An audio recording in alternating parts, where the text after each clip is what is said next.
Staring at herself in the mirror on the restroom door.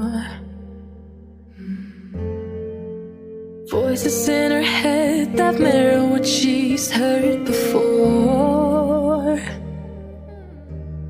All the things they said to hold her back, they never seem to leave her head and tend to keep her mind at war.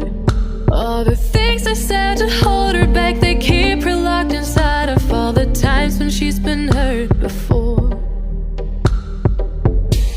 Her eyes are swollen as she tries to hold her tears back.